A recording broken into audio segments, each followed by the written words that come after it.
पे बात करें। बिहाड़ी के साथ साथ जो है ना रावलपिंडी, आपको पता है ताकत का महवर है, बिल्कुल रावलपिंडी बॉयज हैं, तो उनकी बात जो है ना वो बड़ी ज़रूरी है। थोड़ा सा मैं उसको भी रैप अप कर लूँ। हमने वहाँ पे एक दो पिंडी बॉयज में आप शेख साहब की बात नहीं कर रहे? शेख साहब का अभी शेर अफजल जो कह गए हैं वो तो कह गए हैं शेख रशीद पे भी कांटा लग गया।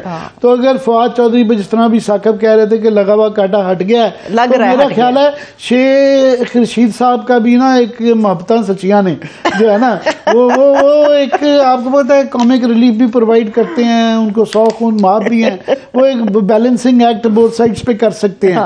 वो पिंडी बॉय भी हैं, वो इस्लामाबाद बॉय भी हैं। तो वो जो है ना, मगर ये देखेंगे 70 साल उनकी भी उम्र हो गई है, मगर वो हैं बॉय। ये असल करने वाली बात है। तो वो उनका फैसला भी बीच में अटका है। एक तो ये है।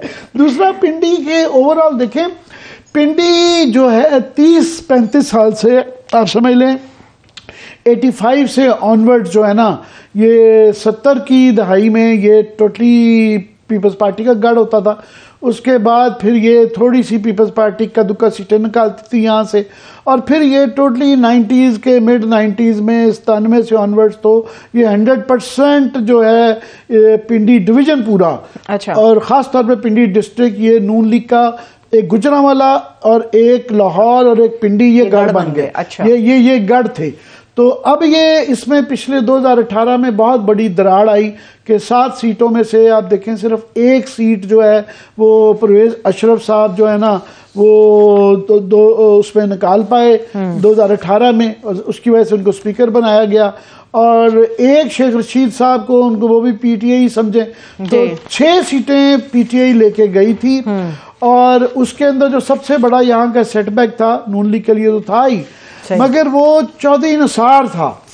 चौधरी निसार मेरा ख्याल है कि इस वक्त वाहिद पॉलिटिशियन है पूरी पार्लियामेंट में जिनका रिकॉर्ड है। मुझे सोचना पड़ेगा अगर कोई और हो, अगर मैंने गलती की तो मैं कल उसकी दुरुस्ती अपनी कर लूँगा, कि जो 85 से लेके 2018 तक तमाम जो है एमएनए के बनते रहे। अच्छा, उनकी टोटल आप देख लेना, गिननी शुरू कर दे 85, 88, 7-8 दफ़ा का रिकॉर्ड उनका है। अमीन फ़हीम साहब का था, मगर वो क्योंकि फौत हो गए तो उनका वो सलसल दूसरा पीपल्स पार्टी वाले 85 में इलेक्शन नहीं थे लड़े। सो ये इनका रिकॉर्ड था। और ये पहली दफ़ा हुआ था कि 2018 में ये 2 हलकों में अक्सर लड़ते थे, तो ये दोनों हलकों से हार गए थे। तो ये बहुत बड़ा सेटबैक था।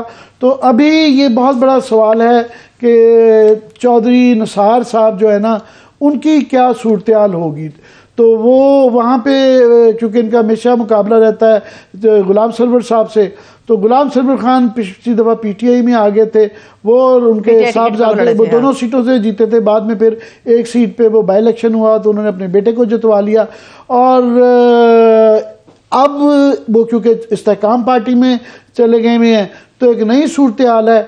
तो चौधरी निसार जो हैं वो पहली दफ़ा हुआ कि 85 से ऑनवर्ड पहली दफ़ा वो एमएनए शिप से पार्लियामेंट से यहाँ आउट हो गए, मगर वो पंजाब की प्रोविंशियल सीट जीते थे जहाँ वो 5 साल के अंदर सिर्फ एक दफ़ा वो गए थे हल्फ लेने के लिए। उन्होंने एक त्याग ले लिया था सियासत से, तो वो घर पे ही बैठे रहे। और इस दौरान में बड़ी कोशिशें की गई कि शहबाज शरीफ साहब ने भी कदुका कोशिश की कि उनको किस तरीके से वापस लाया जाए। अच्छा। और उनको आप क्रेडिट दें कि उन्होंने कहा, ये ओपनली कहा कि मैं बच्चों का बैग नहीं उठा सकता। तो मरियम बीबी क्योंकि सक्सेसर बन चुकी थी, शहबाज शरीफ साहब ने भी कंप्रोमाइज़ कर लिया अनविलिंगली, रिलक्टेंटली। कई बड़ों ने कर लिया, सारे ही बड़ों ने कर लिया। बाकी बड़ों ने तो कईयों ने तो दौड़ लगा के बस्ता पकड़ा, खुद पकड़ा। परवेज शीर साहब ने बस्ता पकड़ा, इवन ख्वाजा आसिफ साहब ने बस्ता पकड़ा, साद रफीक साहब ने भी बस्ता पकड़ा, एहसन इकबाल, लाइन लग गई जो है। वो ऊपर से एक प्रिटेंस ज़रूर होता है, अंकल्स हैं, मगर उन्होंने बस्ता पकड़ा। चौधरी निसार साहब ने उन्होंने कहा मैं बस्ता नहीं उठाऊंगा। अब्बासी साहब ने भी कहा, अब्बासी साहब को भी ये रिलक्टेंटली उन्होंने भी किया।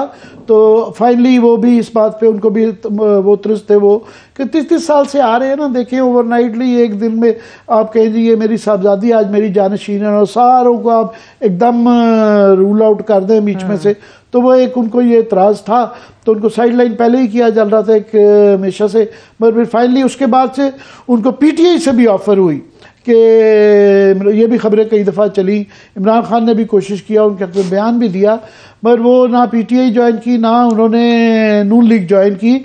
तो इस दफ़ा शनीद ये है, मैटर करता है इन दो हलकों के अंदर चौधरी निसार के, कि ये 2 सीटों के ऊपर देखते हैं, ये खुद खड़े होते हैं, ये अपने साथ में साहबजादे को भी खड़े करते हैं। तो ये इस दफ़ा शनीद ये है कि ये इंडिपेंडेंट लड़ेंगे, और तुक सब उसकी सियासी मंतक भी समझ आती है कि नून लीग का भी ये जो मलबा है पिछले 5 साल का भी और 16 महीने का, वो क्यों उठाएं, उनका एक अपना धड़ा रहा है, उनका एक ज़ाती वोट है, और पीटीआई भी क्योंकि ज़ेर ताब है, उनका भी वो क्यों मलबा उठाए।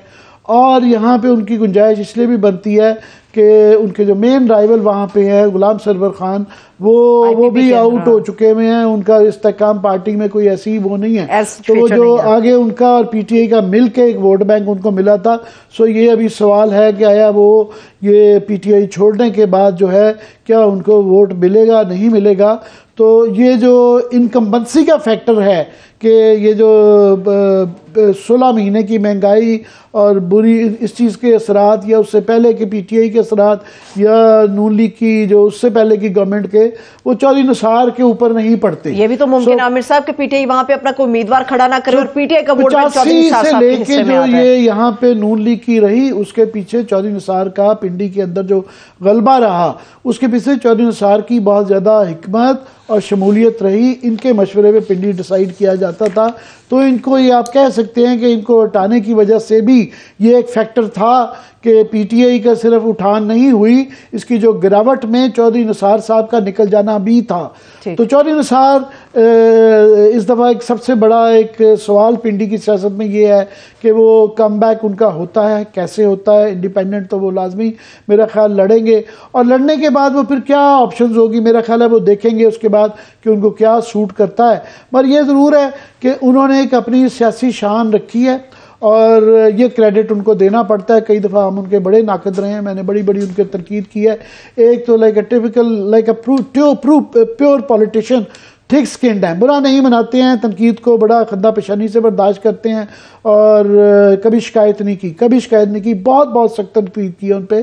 तो अभी वो और रवायात भी अपनी रखी हैं कि उन्होंने 5 साल से देखे ना, एक आदमी जो कि चौधरी निसार और नवाज शरीफ इकट्ठे 1983 में जो है मजलिस शुरा में आए थे, तो he was more equal among equals जो कहते हैं ना अंग्रेजी में, तो वो बराबरी थी। तो उनको बाकी नवाज शरीफ साहब जो तमाम लोग 85 से ऑनवर्ड आए थे, वन आफ्टर अनदर सब फारिग होते गए। जावेद आशमी फारिग हो गए, फिर शेख रशीद साहब फारिग हो गए, गौर यूब साहब फारिग हो गए, खाकान अब्बासी साहब के वालिद फारिग, और उसके बाद वालिद साहब के शहीद हो गए थे, तो उनके शायद खाकान भी चले गए, नेक्स्ट जनरेशन के लोग भी चले गए, मगर उनको वो इज़्ज़त नहीं दी गई। इसलिए मगर उन्होंने वो अपनी इज़्ज़त करवाई। उन्होंने कहा अगर नहीं मिलेगी तो बुरे वक्तों में नून लीग के हालांकि साथ रहे, जब उनके मुशर्रफ के दौर में ज़ेर ताब थी नून लीग, तो उस वक्त जावेद हाशमी और चौधरी निसार थे जो यहाँ पे उनका कहते हैं ना होल्डिंग द फोर्ट किला इन्होंने पकड़ा हुआ था। तो एनीवे, तो ये पिंडी की सियासत के अंदर शुरू है। अभी यहाँ की जो NA53 है जी, रावलपिंडी 2 जो है, ये इसमें चकबेली, चक्री और ये मजाफाती इलाके आते हैं। तो यहाँ से जो है आज़ाद उम्मीदवार इनके आने की उम्मीद है, और 2018, 8 और 13 में इस हल्के से कामयाब हुए थे। उससे पहले MNA ये 1985 से ये ऑनवर्ड आ रहे हैं, दरमियान में ये 2-2 सीटों में भी जीतते रहे हैं। तो कई दफ़ा एक सीट से हार जाते थे, दूसरी सीट से जीत जाते थे। तो इस सीट से ये 2008 और 13 में जीते थे, और चौधरी निसार इनके मेन राइवल थे। तो इस दफ़ा मुस्लिम लीग से यहाँ देखना है कि कैंडिडेट कौन होता है। तो 4 उम्मीदवार अभी तक सामने आए हैं। एक चौधरी नईम एजाज साहब हैं, एक नसीरुल हुसनैन शाह साहब हैं, एक्सक्यूज मी, एक इमरान इलियास चौधरी साहब हैं, एक राजा कमरुल इस्लाम साहब हैं। ठीक है। और उसके बाद फिर हल्का बंदियाँ थोड़ी सी तब्दील हो गई हैं। तो इसका अब 70% इस हल्के का जो इलाका है वो शहरी है, और 30% दही है। ठीक है। तो यहाँ पे तीसरे नंबर पे पिछली दफ़ा जो गुलाम सरवर 90,000 लिया था और इन्होंने 66,000 लिया था, तकरीबन 24,000 का फर्क था पिछली दफ़ा गुलाम सरवर का। तो इस दफ़ा ये अभी गुलाम सरवर साहब धड़ेके का वोट होगा, वरना उनको नून लीग का मिलना है ना पीपल्स पार्टी का मिलना है। अल्हम्दुलिल्लाह वो सारी पार्टियों में ही रहे हुए हैं, पीटीआई का भी नहीं मिलना। तो ये देखना है कि अपने अकेले धड़े पे वो स्टैंड करते हैं। आईपीपी का क्या वोट होना, धड़े का ही वोट उनके पास रह जाता है। और मुस्लिम लीग के यहाँ पे जो पिछले जो है उसमें वो इन 3 वे फाइट हुई थी, वो ना 2 वे ही समझें। जो राजा कमरुल इस्लाम साहब को सिर्फ 22,000 वोट मिले थे। ये अभी भी ख्वाहिशमंद टिकट, अभी भी ख्वाहिशमंद टिकट की। एक तो ये वाला है, क्विकली मैं ये चौधरी निसार के दूसरे उसका भी बता दूं कि इनका जो एक तो 57 यहाँ भी जो है ये आज़ाद उम्मीदवार लड़ेंगे, देखते हैं, हो सकता है शायद अपने साहबजादे को भी लड़वाएं। मगर डेफिनेटली इनका होल्ड होगा यहाँ पे। मुस्लिम लीग का टिकट जो है वो बैरिस्टर अकील मलिक को मिलने का इम्कान है। और अभी तहरीके इंसाफ का अभी यहाँ कैंडिडेट सामने नहीं आया। ये बहुत बड़ा क्वेश्चन है, सबसे बड़ा क्वेश्चन यहाँ दोनों हल्कों में ये है कि तहरीके इंसाफ क्या यहाँ पे अपना कैंडिडेट देती है। मेरा ख्याल है शायद ना दे। चौधरी निसार के लिए गुंजाइश निकालेगी कि चौधरी निसार की इमरान खान के साथ वो जिस्म में भी रहे हैं और दोनों एक दूसरे की वक्तन फक्तन जो है ना तारीफ भी करते रहे हैं और इमरान खान इनको बड़ा पसंद करते हैं और ये कई दफ़ा नरम गोशा दिखाते हैं। तो इस बात का कभी इम्कान है कि तहरीक इंसाफ इनके खिलाफ, और इसलिए भी कि गुलाम सरवर खान को भी दावत में भी हो सकता है यहाँ वो कैंडिडेट ना खड़े ही ना करे, दोनों सीटों पे ना करें।